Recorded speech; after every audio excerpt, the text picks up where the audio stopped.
Stand by. This is Whitetail Brief, tactical deer hunting insights in 20 minutes or less. What's up, everyone? I'm your host, Aaron Hepler. Let's cut the fluff, hit the tactics, and get you closer to your next whitetail. We are back on the Whitetail Brief, and on the show with me today is my good friend, Steve Notebaert.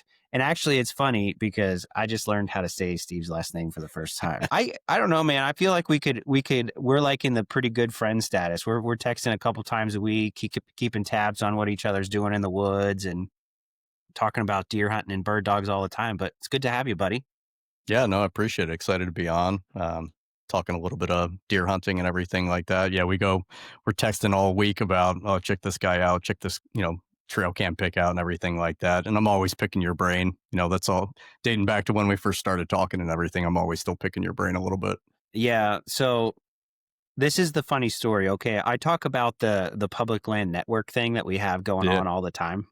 Yeah. And I've met so many friends from public land hunting and have this great network built. And it's cool because, guys respect each other and like share intel, and everybody's like, nobody has a spot per se, but everybody's like kind of knows where so-and-so is going. And then if somebody's going to hunt that, you kind of talk about it and, come to some kind of, not really agreement, but you just kind of like figure out a strategy where everybody's going to sit, everybody's happy, that kind of thing. So I met Steve because Steve showed up on a lot of my trail cameras. And I realized that at some point in time, I followed him on Instagram, and he had two accounts at the time. One was Performance Outdoors. Yeah, that was very short-lived. Yeah, and then your personal account. So yeah, that's right. So this is how Steve and I met. At some point, he was trying to figure something out that I was saying on a podcast, and reached out and was like, "Hey, what's this?" And I'm like, "Bro, let me just tell you something. I think you know what you're doing. You've been on a lot of my trail cameras, just saying." Yeah, I think the consensus we came to is like, I was popping up on your trail cameras. I was popping up on your buddy's trail cameras. So it was a good chuckle for everybody. But I had the right areas, but I didn't have the timing down. I think you told me I was coming through 30 minutes before or after these monster bucks. So I'm in the right area, but I haven't figured out the timing at that point. So here we are. Yeah, quite a few times. That year there was this giant 8-pointer that we were chasing, and he literally walked through the spot that you were in 15 minutes before you showed up on the camera. And I'm like, what is this guy doing? What? But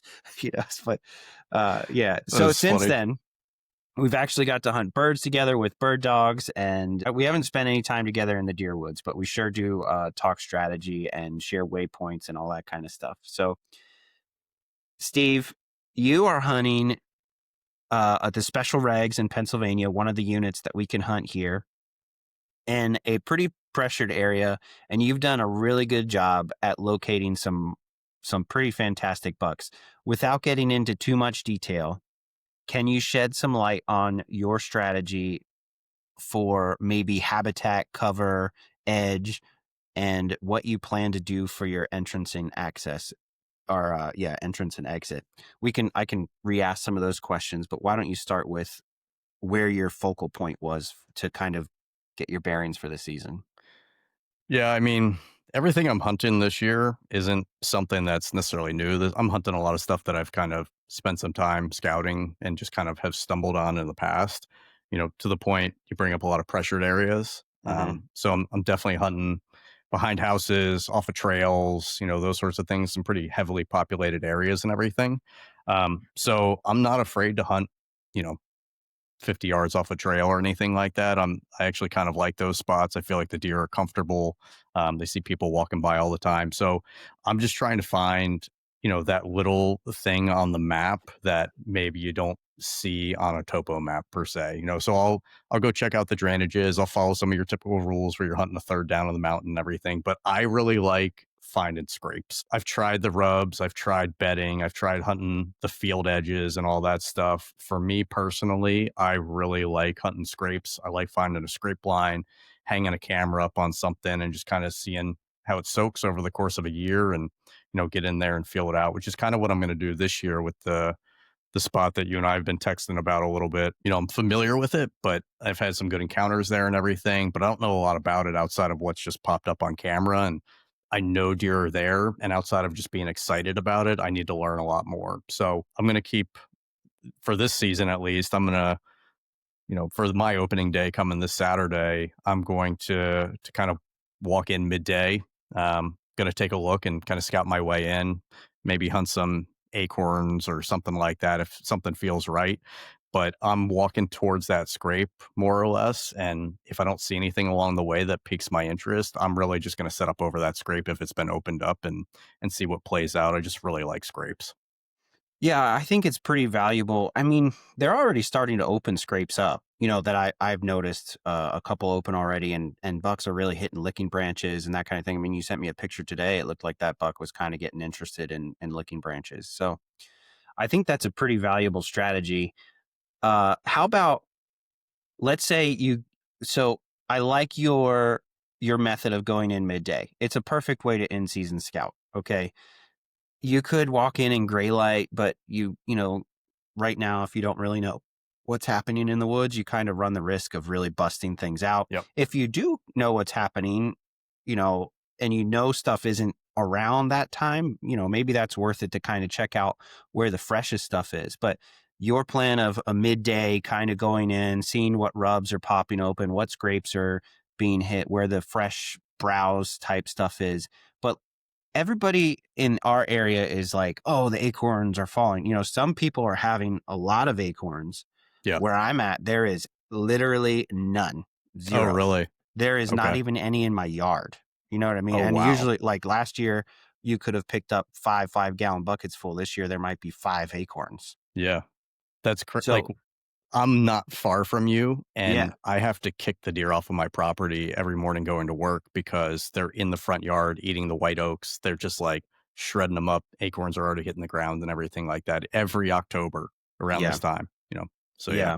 And normally it's like that here, but I think with all this dry weather, I mean, it's been wet the last Yeah. 3 days now that I'm talking about this, but I think with the drought, we didn't have, I think it just kind of like stunted the acorn drop because it was it was the wrong timing, right? Like we started getting pretty dry beginning of August, middle of Yeah. August, and now it's been, dry. So Right. let's say you get into a spot though, and there isn't any acorns and your scrape isn't opened up, are you going to kind of look around for a different type of food source, and what might that be? If I get in there and that scrape isn't opened up and there's no acorns, I'm probably just going to wander around, frankly. Yeah. I don't know this place well enough to be like, oh, this is the spot. This is a trail. Like, I want to find something, especially in the early going.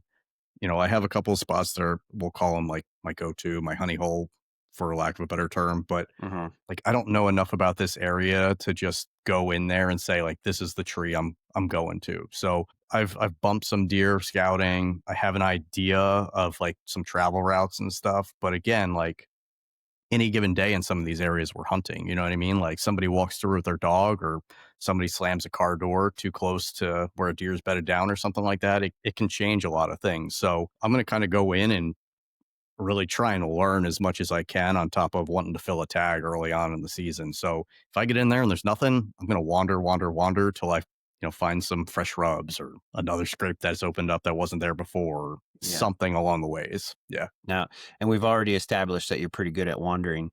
So Yeah, I'll find another set of trail cameras to pop up on. no, man, Yeah. I'm glad you did. It's always, like I said, it's always cool to meet somebody on public and then, kind of build a friendship with them. So it's a good thing. How about so let's say, okay, so now let's say you get in theory, you get all this established. Okay. Yeah. Let's say you found a nice scrape that's looking like it's kind of being hit, but maybe a little sheepishly. Maybe you found a light rub line. Oh, and you had a sit. It was okay. You saw a couple does, maybe a small buck or Yeah. something. Now you're going to go back in there. Are you going to do what? How are you going to plan your access and exit? Are you going to do that before you get into that spot? Are you planning on, okay, now that I know a little bit more about the deer that are moving in here, this is what I need to do? And are you tracking it on your way out? Yeah, access is something I have to get better at. That's like one of my challenges. But Mm-hmm. again, like when you're hunting some of these like tighter spaces, we'll call it, you have access trails everywhere. People's backyards are right there. So like there's movement, there's smells. Like I feel like, you know, I'm not going in there like stinking up the place and stomping around and trying to make all kinds of noise. Mm-hmm. But I'm also not going to not hunt if the wind is not like perfect for me and everything. Like I'll still think about it, but it's not going to tell me like, oh, I'm not going to go out this morning. I work Monday through Friday. I only got weekends here most of the time. So like I'm getting out one way or another, and I feel like there's been instances where like I play the wind and I think that the deer is coming from a certain section and they come from exactly where I came from, Mm-hmm. or they head right into me, it just kind of depends. But that's something that like I have to challenge myself with, in terms of access, understanding, some of these places are pretty steep for what we're hunting in this southeastern portion of the state. So like, are the thermals playing in some of these even smaller areas? So that's something I Right. still have to challenge myself with. Um, but but yeah, I mean, that's the big thing for me is I'm not going to put so much emphasis into it and stress about it so much that it takes away from like getting in there, finding sign, and just kind of almost winging it for lack of a better term. So yeah, I keep it in the back of my mind, but it doesn't impact me in such a way that it changes my plans if the wind swirls there. Right. Was last year your first archery buck? Yeah, that was my first archery buck. So like I grew up all hunting late season does and everything. So I've only been Mm-hmm. doing archery for it took me a few years to figure it out, but yeah, I think it was probably 5 or 6 years before I took my first buck. I made a lot of mistakes along the way and everything like that, but yeah, that was my first one, and I mean, it was awesome how it played out. It was Yeah. it was awesome. Well, I mean, that's pretty good. You're 12 years ahead of me. When I killed my first buck, I was hunting for 18 years. Well, we're first one with a Yeah, bow. But sure. so my point in saying that is you've Yeah. learned a lot along those 6 years. Oh, yeah. And you're already saying like, I need to learn more. This is not like an easy, like you don't just go out and learn a couple things about deer Yep. hunting. And even at the accelerated pace that we can do it, it's still not that easy. Yeah. So it's really relatable because guys are listening to this because they like want to learn the mistakes we're making. Yeah, for sure. I mean, it's easy because like I used to joke with you about like I would read all these articles and like this is how you do it. You hunt the Mm-hmm. field edge and all that stuff. And like, yeah, there's a lot of value in that. I've learned a ton from reading, watching videos, watching content, all those things. But like I didn't piece it together until I actually spent more time thinking about like the area I was hunting, not the area somebody else was hunting or the state Yeah. they're hunting, like those sorts of things. So, and there's a lot of luck in play here too, so Mm-hmm. it's just a matter of putting yourself in the right position and kind of hoping that things pay off, of course. So, Yeah.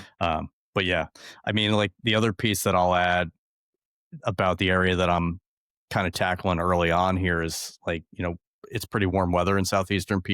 I know a lot Mm-hmm. of people don't worry about it. I'm not one of those people.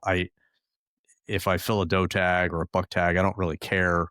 But heat is something that I do keep in the back of my mind. I don't have Mm-hmm. a buddy I can call that's 5 seconds away that'll help me pack out an animal and stuff like that. So this spot that I'm going to check out this weekend, hopefully, if the weather plays out, is something that's fairly close to the truck where I could Mm-hmm. probably drag it or pack it out myself in a matter of minutes, Mm-hmm. rather than having to stress about meat spoilage and everything like that. So again, like there's a lot of variables that kind of come into play when in terms of, especially early on with the temperatures and stuff, in terms of where I'm going to go and how I'm going to do it and those sorts of things. I want to make sure I have a game plan and make sure I'm prepared and stuff. So that's one more thing. As those temps cool off, I'll start to venture like a little further out, in some of those areas that you might find me wandering around in and those sorts of things. So yeah.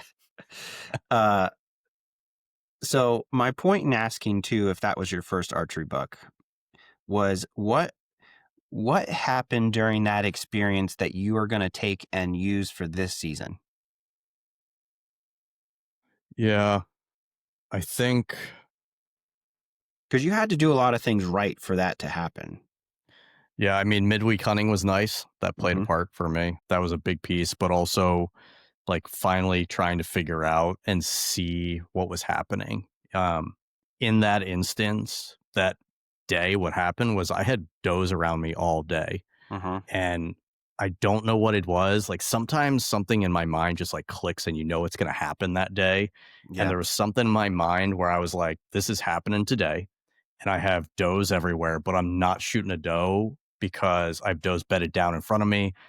This is going to play out. There's going to be bucks in the area. Like I just have that gut feeling. So I feel like for me, it's just letting it play out and see what happens. I'm not going to put so much pressure on myself to make sure that it's a buck coming by. Like especially in this early season, if it's a doe, I'm letting one fly, but later in the year, like I've dedicated time to making sure that's buck and stuff like that. So I think having like that mental game plan in my head outside of just like that tactical game plan for me, takes a lot of stress out of it. Makes it a lot more fun. Like I've made a decision. This is what I'm going to do. And that's kind of how I'm going to tackle it this year. I'm going to have a plan, but I'm not going to be stuck to something, if that makes sense. Yeah. In your decision-making process, I feel like this is something whitetail hunters do. We all hem and haw about every decision that we make, right? Yeah. You'll be like, oh, well, the wind's going this way. I don't know if I should sit here or here. I like what you just said. You're going to make a decision and stick with it, but you're also going to be some kind of flexible. When you're talking about being flexible in your decision-making, it doesn't sound to me like it's indecisive, though. So, right. Could you explain that?